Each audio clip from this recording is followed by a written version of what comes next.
নমস্কার দর্শক বন্ধুরা, আমি আপনাদের সঙ্গে বাপ্পা, আর আপনারা দেখছেন আমার চ্যানেল এক্সপ্লোরার বাপ্পা।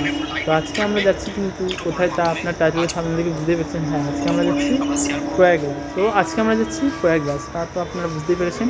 তো এখন আমরা চলে এসেছি ব্যারাকপুর দিয়ে শেওড়াফুলি। তো এরপর শেওড়াফুলি দিয়ে হাওড়া যাবো, যে কোনো একটা লোকাল ট্রেন ধরে। তারপর সেখান দিয়ে আমরা ট্রেন ধরবো এলাহাবাদ যাওয়ার জন্য বা প্রয়াগরাজ যাওয়ার জন্য। তো এইবারে কিন্তু কোনো এসি কোচে যাবো না, এইবারে আমরা স্লিপারে কোচে যাবো না, একদম যাবো কিন্তু লোকাল কোচে। তো নতুন অভিজ্ঞতা, নতুনভাবে যাচ্ছি এত দূরে, এই প্রথমবার। তো চলুন এরপরে যে কোনো লোকাল ট্রেন ধরি, তারপর হাওড়া যাই, তারপর সেখানে গিয়ে আবার আপনাদের সাথে কথা হবে। তো চলুন যাওয়া যাক।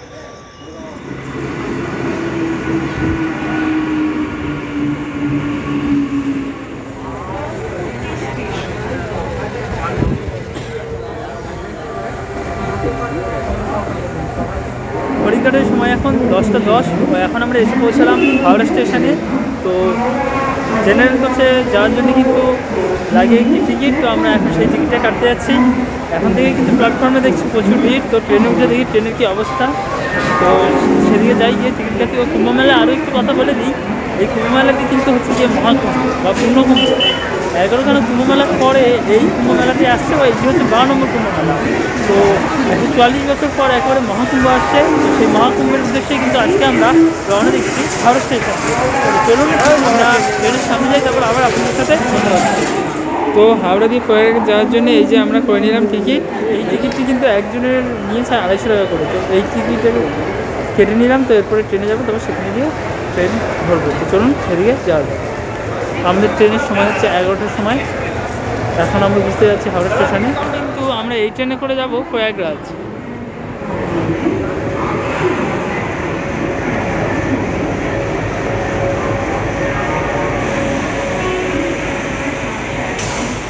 আর আজকে আমাদের ট্রেন সংখ্যা হলো 12307 হাওড়া সুপারফাস্ট এক্সপ্রেস। তো চলুন ট্রেনের ভিতরে যাই, তারপর আবার আপনার সাথে কথা হচ্ছে। চলুন যাওয়া যাক।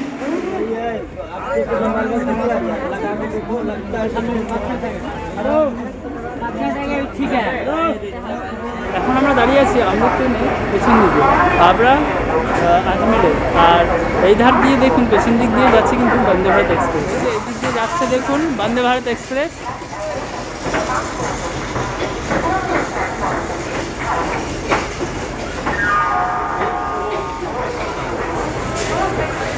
আর এই যে এইদিকে আছে হাবড়া আজমির। তো লোকাল ট্রেনের অবস্থা কেমন হয় তা তো আপনারা জানেনই, তার উপরে আবার মহাকুম্ভ মেলা। তো লোকাল ট্রেনের ব্যাপারে আর বিশেষ কিছু বললাম না। তো আর কিছুক্ষণ পরে আমাদের ট্রেন ছেড়ে দেবে। তো যতটুকু পারবো লোকাল ট্রেনে আপনাদের ততটুকু দেখাবো। তো তার পরবর্তী সময়ে আবার দেখা হবে একবারে প্রয়াগরাজে। ওখানে ঢুকে গেলে সাদা রঙের জল ভর্তি হলে সেই দাম দেবে, এর মনে হয় একটাও দাম দেখতে পানি লাভ হয়ে যাবে।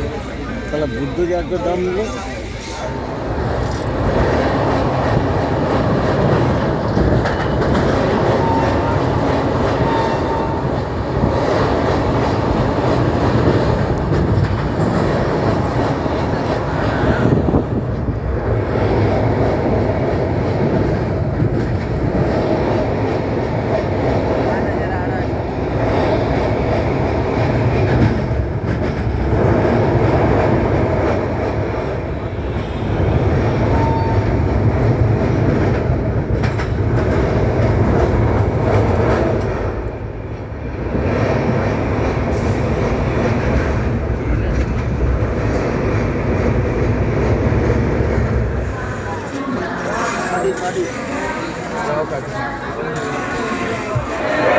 কুম্ভ মেলা উপলক্ষে, মহাকুম্ভ মেলা উপলক্ষে প্রয়াগরাজে জংশনে স্টেশনে একবার ভিড়টি দেখুন, কত লোক সমাগম হয়েছে।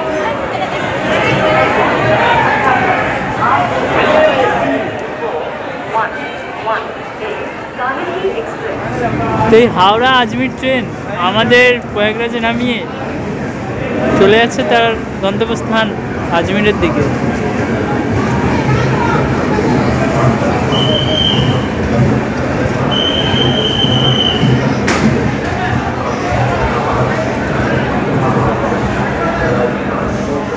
আমরা এখন নামলাম 2 নম্বর প্ল্যাটফর্মে। এখান দিয়ে কিন্তু সোজা ব্রিজ আছে, ব্রিজ দিয়ে উঠে তারপরে কিন্তু আমরা ওইদিকে নামবো।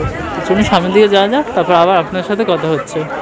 তো দেখুন এখন প্ল্যাটফর্ম নাম্বার মানে প্রয়াগরাজের 6 নম্বর প্ল্যাটফর্মে অরেঞ্জ কালারের বন্দে ভারত দাঁড়িয়ে আছে। আগ্রা ফোর্ট দিয়ে এই বন্দে ভারতটি এসছে ও এখন এটি যাবে বেনারসে। কালকে যখন আমরা ভিডিও শুরু করেছিলাম তখন কিন্তু একটি বন্দে ভারত দেখেছিলাম, সেই বন্দে ভারতটি সম্ভবত শিলিগুড়ি হবে, ও এই বন্দে ভারতটি কিন্তু এখন যাবে বেনারসে।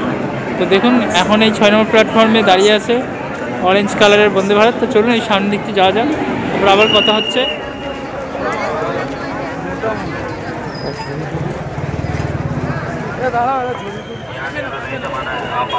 তো এখন কিন্তু আমরা প্রয়াগরাজের 6 নম্বর প্ল্যাটফর্ম দিয়ে বেরিয়ে আসলাম।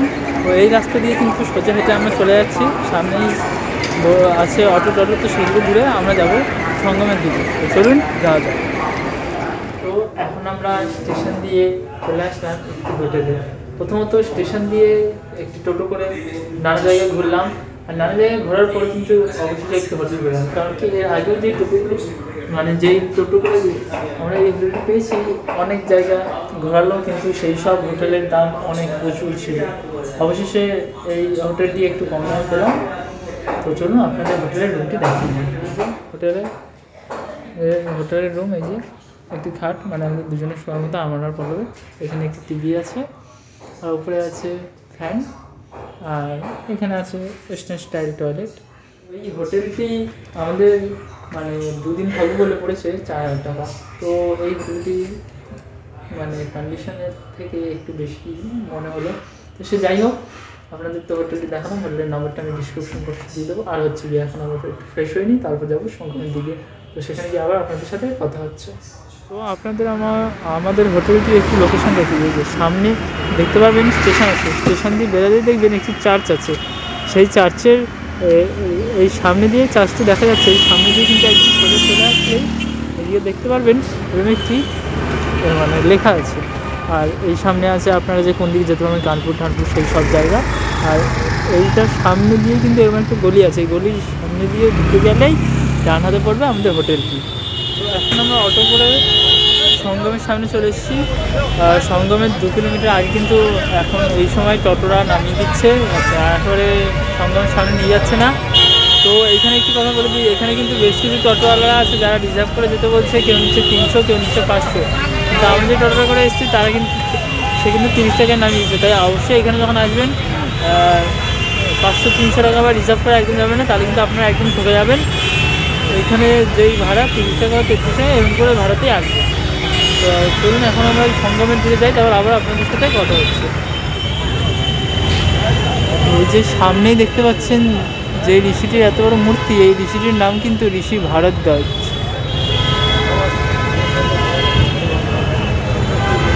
এটাকে বলা হয় ভারত ভাগ্য বিধাতা।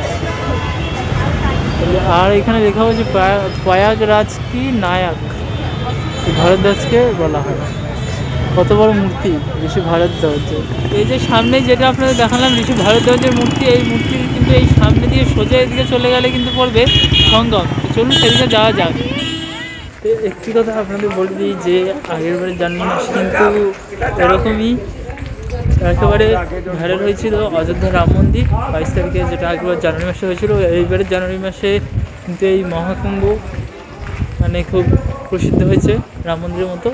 আর আরেকটি কথা হচ্ছে দেখে বলে দিচ্ছি যে যেমন আজকে গুগল ম্যাপে যে রাস্তাগুলি দেখাচ্ছে সেই রাস্তাগুলি কিন্তু সব পুলিশরা নো এন্ট্রি করে রেখেছে। তো যেদিকে সব মানুষরা যাচ্ছে আমরাও সেদিকেই যাচ্ছি। তো কতক্ষণে দেখি ত্রিবেণী সঙ্গমে পৌঁছতে পারি, তারপর সেখানে গিয়ে আবার আপনাদের সাথে কথা হচ্ছে। তো যেটি বললাম মানে অর্থাৎ যেই রাস্তাটি সোজা সেইগুলো কিন্তু পুলিশরা বন্ধ করে দিয়েছে, আর অন্য যেগুলো হচ্ছে ঘোরানো রাস্তা সেই রাস্তা দিয়ে আমরা আসতে হচ্ছে। অর্থাৎ 3 কিলোমিটারের রাস্তা 6 কিলোমিটার ঘুরে আসতে হচ্ছে। ঠিক এই একই কাজ কিন্তু পুরীর রথযাত্রার সময় করেছিল। এর থেকে বোঝা যাচ্ছে যে প্রশাসন কেরম, মানে যেখানে বেশি ভিড় হবে সেইখানে হচ্ছে গিয়ে আসল মানে যেগুলো সহজে যাওয়া যায় সেই রাস্তা বন্ধ করে দেবে, ও যেই রাস্তাগুলো ঘুরে ঘুরে দেরি করে কঠিনভাবে যাওয়া যায় সেই রাস্তাগুলো দিয়েই কিন্তু আপনাদের প্রবেশ করা হবে। এদিক দিয়ে এই রাস্তা দিয়ে আমরা এখন ঘুরে ঘুরে আসলাম। আর এই যে সামনে এর সামনের দিকে আর কিছুটা গেলেই কিন্তু আছে সঙ্গম। তো চলুন সেদিকে যাওয়া যাক। তো দেখুন, যেহেতু বলেছিলাম যে রাস্তার দূরত্ব অনেক, সেরকমই আমাদের তো প্রথমে 3 কিলোমিটার হাঁটালো, তারপর দেখুন এখানে লেখা আছে সঙ্গম 3 কিলোমিটার। এখান দিয়ে আমাদের আরও 3 কিলোমিটার হেঁটে তারপরে কিন্তু সঙ্গমে পৌঁছাতে হবে।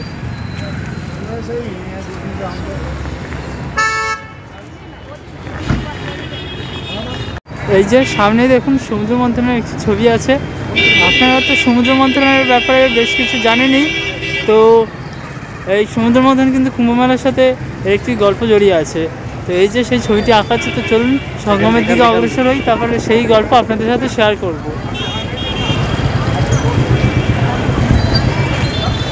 এই রাস্তা দিয়ে আমরা এখন হেঁটে আসলাম। এই রাস্তা দিয়ে কিন্তু এইদিকে সোজা চলে গেলে এদিকে হচ্ছে গিয়ে কিন্তু সঙ্গম জানিকা মার্গ বলে এখানে লেখা আছে, ওই টু সঙ্গম। তো চলুন এদিক দিয়ে যাওয়া যাক সঙ্গমের দিকে। প্রয়াগরাজ মহাকুম্ভ 2025 আমরা প্রবেশ করছি ফাইনালি। তো এই যে প্রয়াগরাজ মহাকুম্ভ 2025, এখানে দরজা আছে মানে কুম্ভ মেলা যাওয়ার। চলুন সোজা যাওয়া যাক। আর এইখানে কিন্তু আরেকটা জিনিস দেখছি যে যত ধর্মগুরুরা আছে সেই সব ধর্মগুরুরা মনে হয় এখানে এসছে, কারণ কি তাদের মধ্যে কিছু কিছু দেখলাম, যেমন রামভদ্রাচার্য মহারাজ এখানে এসছেন, আরও কিছু মহারাজরা এসছেন, তাদের কিন্তু সবার এখানে পোস্টার লাগানো আছে।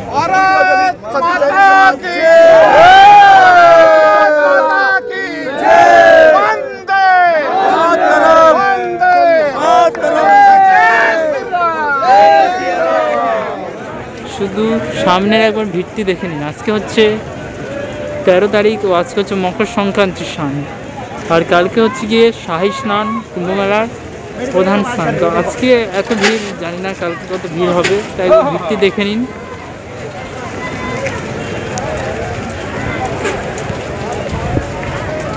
এই যে এদিক দিয়ে আমরা এখন আসলাম, এই যে সামনেই লেখা আছে যে 1.5 কিলোমিটার দূরে সঙ্গম। এখান দিয়ে কিছুটা সঙ্গম দেখা যাচ্ছে, অর্থাৎ ত্রিবেণী সঙ্গম, কিন্তু ফোনে অতটা বোঝা যাচ্ছে না। তো চলুন সামনের দিকে যাওয়া যাক, তারপর আবার আপনাদের সাথে কথা হচ্ছে। আর এখানে দেখুন আজকে এত ভিড়, কালকে জানি না কী হবে। সামনেই দেখুন বিষ্ণুদেবের একটি কুর্ম অবতার লাগানো আছে, অর্থাৎ বিষ্ণুদেবের দ্বিতীয় যেই অবতার, তো সেইখান দিয়ে আবার দরজা করা হয়েছে। তো আর ভিড়ের ব্যাপারে তো আর কিছু বললামই না। তো চলুন একটু সামনের দিকে যাই। এখানে আবার লেখা আছে কচ্ছপ দুয়ার।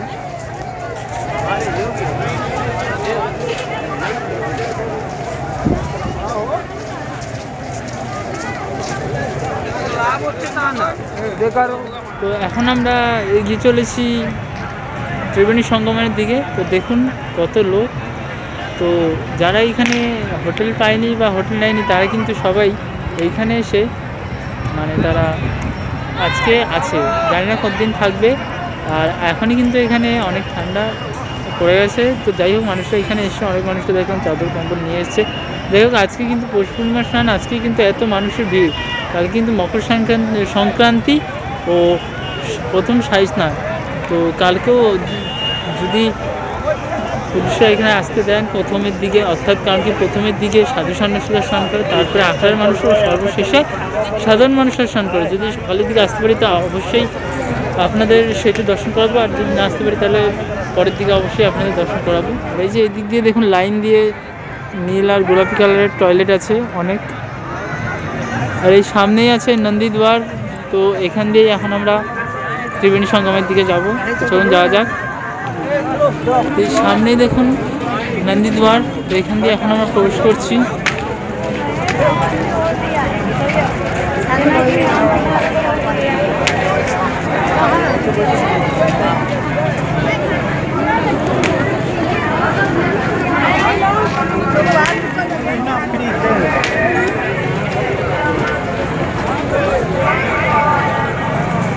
সামনেই আছে ত্রিবেণী সঙ্গম।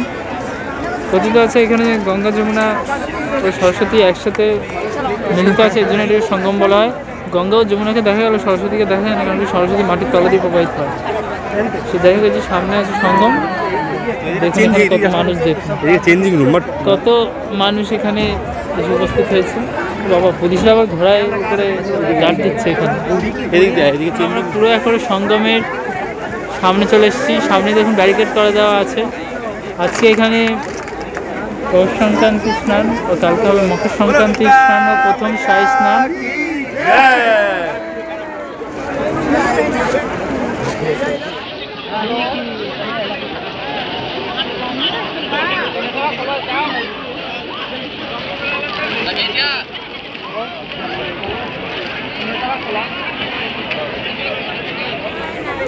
তো আপনাদের এই ত্রিবেণী সঙ্গম বলার কথাটা আপনাদের একবার বলে দিই, তো গল্পটা শুনে নিন একবার। কথিত আছে যে এইখানে গঙ্গা, যমুনা ও সরস্বতী তিনটে নদী একসাথে মিলিত হয়েছে, তার জন্য কিন্তু এটাকে ত্রিবেণী সঙ্গম বলবে। কিন্তু তার মধ্যে কিন্তু গঙ্গা ও যমুনাকে দেখা যায় আর সরস্বতী নদীকে দেখা যায় না। এর একটি পৌরাণিক কথা আছে যে যখন মহামুনি বেদব্যাস শ্রী গণেশ ঠাকুরকে মহাভারত লিখতে বলেন, তখন কিন্তু মহামুনি বেদব্যাস ও গণেশ ঠাকুর সরস্বতী নদীর তীরে বসে মহাভারত লিখছিলেন ও মহামুনি বেদব্যাস মহাভারত বলছিলেন ও গণেশ ঠাকুর সেটা লিখছিলেন। কিন্তু মহামুনি বেদব্যাস গণেশকে বলেছিলেন যে আমি যেই অর্থ বলবো সেটা কিন্তু আপনাকে অর্থ বুঝে লিখতে হবে। এর জন্য কিন্তু গণেশ ঠাকুর মহামুনি বেদব্যাস জটিল কথায় বলছিল ও গণেশ ঠাকুর সেগুলিকে সহজ করে বা অর্থ বুঝে লিখছিলেন। ও তখন কিন্তু সেই মহাভারতে লেখায় ব্যাঘ্ন ঘটায় সরস্বতী নদী, কিন্তু সরস্বতী নদীর স্রোত এতটাই জোরে ছিল যে গণেশ ঠাকুর সেই মহাভারত লিখতে গিয়ে তার অসুবিধা হচ্ছিল। তার জন্য কিন্তু তখন গণেশ ঠাকুর সরস্বতী নদীকে সাপ দেয়, অভিশাপ দেয় যে এর পথ থেকে তুমি মাটির তলা দিয়ে প্রবাহিত হবে। তার জন্য কিন্তু সরস্বতী নদীর উৎপত্তি স্থলেই শুধু সরস্বতী নদীকে দেখা যায়, আর কিন্তু অন্য কোনো জায়গা দিয়ে দেখা যায় না। তাই বলা হয় এখানে গঙ্গা যমুনা মাটির ওপর দিয়ে প্রবাহিত হলেও সরস্বতী নদী কিন্তু মাটির তলা দিয়ে প্রবাহিত হয়ে এইখানে একসাথে সংযুক্ত হয়েছে। তার জন্য কিন্তু এই তিনটে নদীকে একসাথে তিনটে নদীর মিলনস্থল ও সঙ্গমস্থল বলা হয় ও ত্রিবেণী সঙ্গম বলা হয়। মহাকুম্ভ মেলায় ঘুরতে ঘুরতে কিন্তু সন্ধে হয়ে গেছে। দেখুন এখন চারিদিকে চতুর্দিকে লাইট জ্বলে উঠেছে, খুব সুন্দর লাগছে। আর এই যে সামনে যে ছোটো মতন বোটগুলি দেখতে পাচ্ছেন, এই বোটগুলোতে কিন্তু আপনারা বোটিং করতে পারেন, কিন্তু আজকে কিন্তু সেই বোটিং হচ্ছে না। শ্রদ্ধাঞ্জলিরা যেই ডাবগুলি পুজো দিয়ে ভাসিয়ে দিচ্ছে, এই নৌকাগুলো কিন্তু সেই ডাবগুলি নিয়ে এসে পুনরায় বিক্রি করছে না। তাছাড়া দেখুন এখানে প্রদীপ জ্বালানো হয়েছে। আর এই বোটে কিন্তু আলাদা সময় বোটিং করা যায় ও গঙ্গা ও যমুনার মানে যেখান দিয়ে মিলনস্থল হচ্ছে বা যেখান দিয়ে প্রবাহিত সেই স্থানে নিয়ে গিয়ে কিন্তু আপনাদের দর্শন করায়। আর দেখুন এখন কুম্ভ মেলায় লাইট জ্বলে উঠেছে চারিদিকে, অসাধারণ সুন্দর লাগছে। তো এখন আমি একটা জিনিস পেয়ে গেছি যেটা অনেকদিন ধরে খুঁজে পাচ্ছি, কিন্তু এই কুম্ভ মেলায় এসে মানে এতদিন খুঁজছিলাম, এতদিন পাইনি, এই কুম্ভ মেলায় এসে খুঁজে পেলাম। যেমন এই যে দেখুন এগুলো হচ্ছে স্কন্দমূল, এগুলো কিন্তু একটি গাছের গোড়া, এগুলো কিন্তু খাওয়া যায়।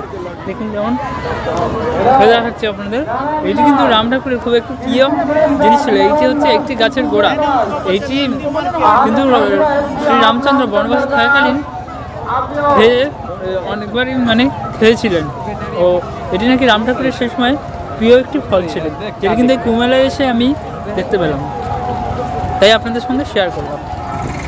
মহাকুম্ভ মেলায় ঘুরতে ঘুরতে এখানে যে ভাইটির সাথে দেখা হয়েছে, যারা অক্লান্ত পরিশ্রম করে যাচ্ছে এখানে, পুরো এই জায়গাটা পরিষ্কার পরিচ্ছন্ন করে যাচ্ছে, তাদেরকে পেয়ে গেছে একজনকে। আপনার नाम बोलो। मेरा नाम दीपक फतेहपुर जिला। तो यहाँ पर आप कितने दिनों से काम कर रहे हैं? हम लोगों को यहाँ पर 13 दिन हो गए। 13 दिन हुए काम कर रहे हैं? 13 दिन काम करते हो गए।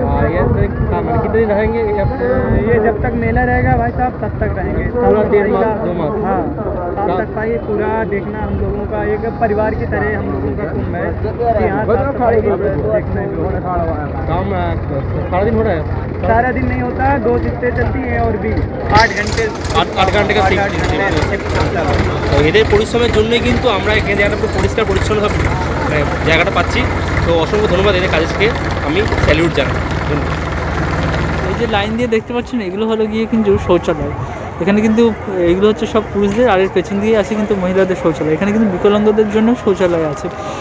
তো এটা করেছে উত্তরপ্রদেশ সরকার, সত্যিই খুবই ভালো।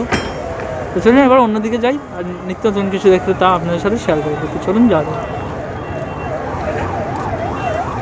তো এখানে দেখুন বেশ কিছু নিউজ চ্যানেলও এসেছেন, তাদের মধ্যে কিছু কিছু নিউজ চ্যানেলের নাম হলো আস্থা, ইন্ডিয়া টুডে আর ইন্ডিয়া টুডে গ্রুপ। এই যে এনারা এসেছে মহাকুম্ভ মেলার ভিডিও শ্যুট করতে বা খবর এই যে এইখানে এই ব্রিজগুলো দেখতে পাচ্ছেন, অন্ধকার হয়ে গেছে বলে অতটা ভালো বোঝা যাচ্ছে না, কিন্তু এই ব্রিজগুলো কিন্তু এখানে 30খানা বানানো হয়েছে, যাতে লোকেরা এই এই জায়গাটি মানে যার উপরে ব্রিজ করা, যে এই গঙ্গা বা ত্রিবেণী সঙ্গমের উপর যাতে পারাপার করতে পারে, এরকম ব্রিজ কিন্তু 30খানা করা হয়েছে।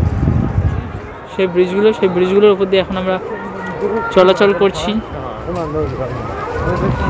তো এতক্ষণ তো কুম্ভ মেলা নিয়ে অনেক কিছু দেখালাম ও কুম্ভ মেলা আপনাদের দেখালাম।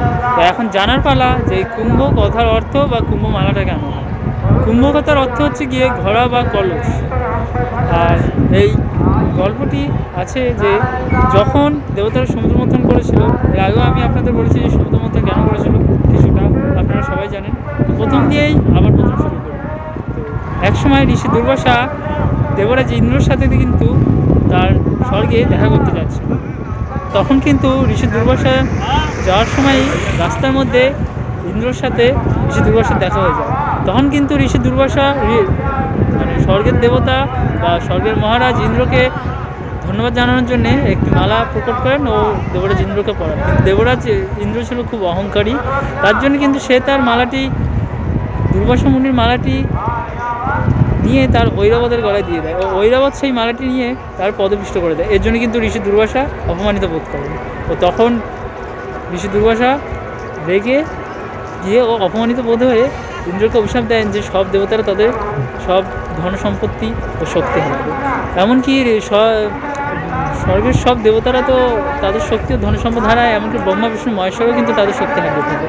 তো তখন কিন্তু শ্রী বিষ্ণু উপায় বলেন যে দেবতা ও অসুরদের মধ্যে সমুদ্র মন্থন করতে হবে।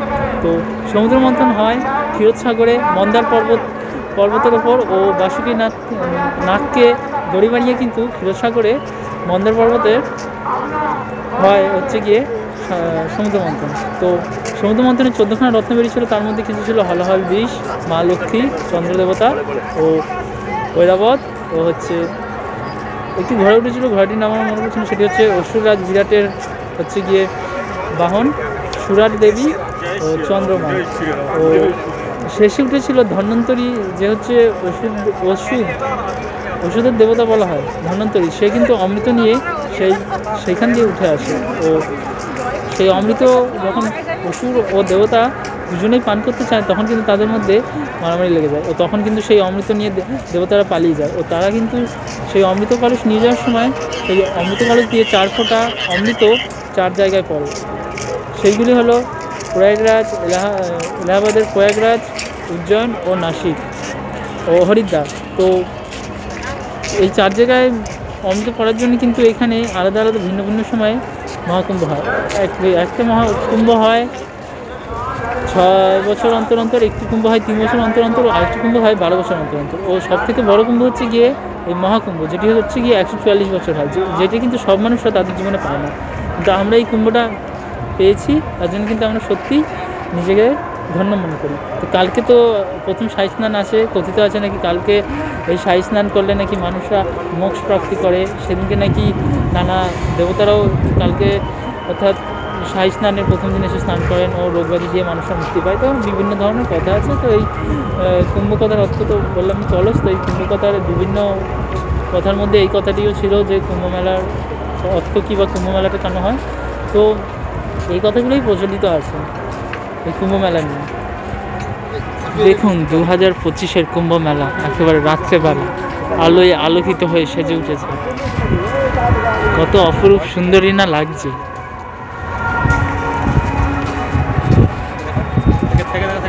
ঠিক আছে, এই যে দেখুন সামনে যেই সমুদ্র মন্থনে যেই 14খানা রত্ন উঠেছিল সেইগুলোর ছবি দেওয়া আছে। এই জন্য লেখা আছে 14 রত্ন কান্দা দর।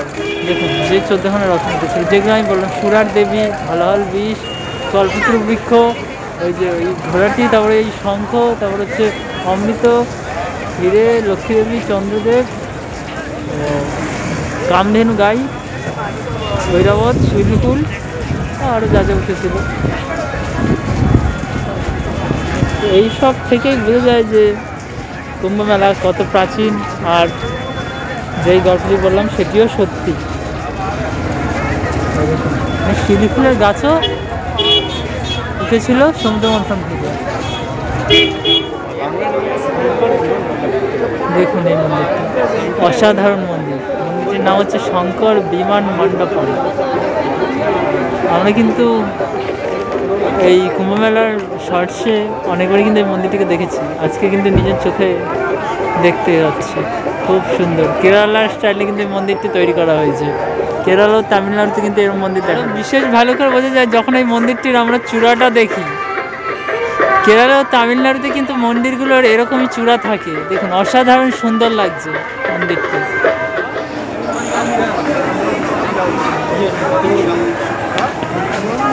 একবার এই উঁচু স্থান দিয়ে কুম্ভ মেলাটি দেখুন, অসাধারণ লাগছে দেখুন।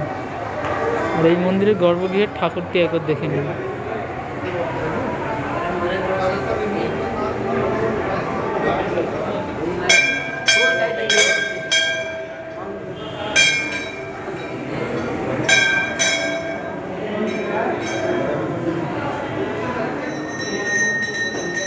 ऐसे इधर आओ।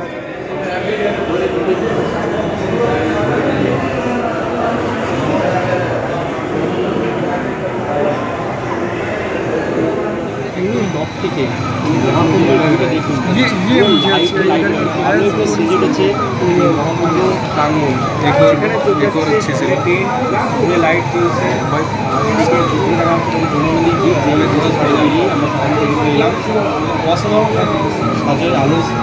অসাধারণ সুন্দর লাগছে এই মহাকুম্ভে। দেখুন চতুর্দিকে যেদিকেই তাকান সেদিকেই লাইট, খুব সুন্দর অসাধারণ চমৎকার। চল চল চল। তো এই মন্দিরটি যেমন দেখলেন কেরালার আদলে তৈরি বা তামিলনাড়ুর আদলে তৈরি, আর এই মন্দিরের ভেতরেও কিন্তু সেরকম ঠাকুরই রাখা আছে। ভেঙ্কটেশ্বর স্বামী দুর্গা ঠাকুরের কোনো একটি মূর্তি আছে, ওই শিবলিঙ্গটিও সেরকম। আজকের মতো কুম্ভ মেলার এই প্রথম পর্ব ভিডিওটি এখানেই শেষ করলাম। তো কালকে তো আছে 14 তারিখ, কালকে ভিডিও তো আসছেই। তো ততক্ষণের জন্য সুস্থ থাকুন, ভালো থাকুন। আজকের মতো ভিডিওটি এখানেই শেষ করলাম। আবার দেখা হচ্ছে নতুন একটি পর্বে কুম্ভ মেলার 14 তারিখের ভিডিওটা নিয়ে। তো এই ভিডিওটি শেষ করছি। আর ভিডিওটি ভালো লাগলে অবশ্যই একটু করে লাইক করে দেবেন ও নিজের আত্মীয় স্বজনের বন্ধু বান্ধবের মধ্যে শেয়ার করে দেবেন। আর যারা আমার পেজটি নতুন দেখছেন অবশ্যই সাবস্ক্রাইব করে দেবেন। ততক্ষণের জন্য সুস্থ থাকুন, ভালো থাকুন, টাটা। আবার দেখা হচ্ছে এর পরে পর্বে।